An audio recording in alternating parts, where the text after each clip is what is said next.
Ministério Saúde terça inaugura Centro Maternidade e Centro Saúde Kiomanteco, suku Costa, subregião Pantai Makassar, região administrativa especial o Kusiambeno Raiwa, onde facilita inan isin rua sira banhira partos bela acesso fatin ho seguro.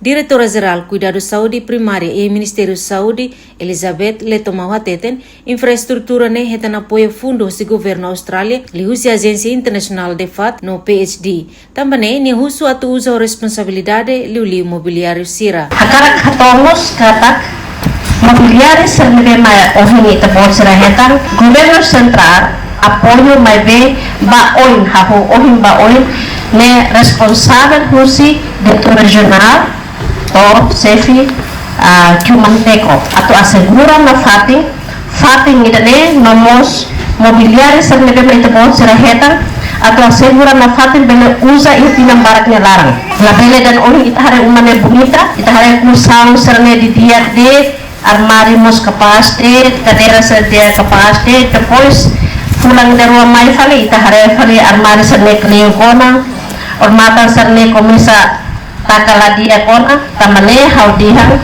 idane responsabilidade usi diretor regional Saudi nomos sefi centro Saudi irna haluha tege hetan apoio husi autoridade lokal sira atau mafatin apoio. Ia Fatin Hanesan, Diretor Direção Regional Administração Ekusi, José Tanesi Panunu representa a autoridade Raiwa, agradece para o Ministério Saúde também facilidade Centro Maternidade ne, bele facilita serviços saúde e Centro Saúde Kiomanteco. Atenção para Raiwa, também Raiwa Itahela do, Fatin estamos isolados de temas.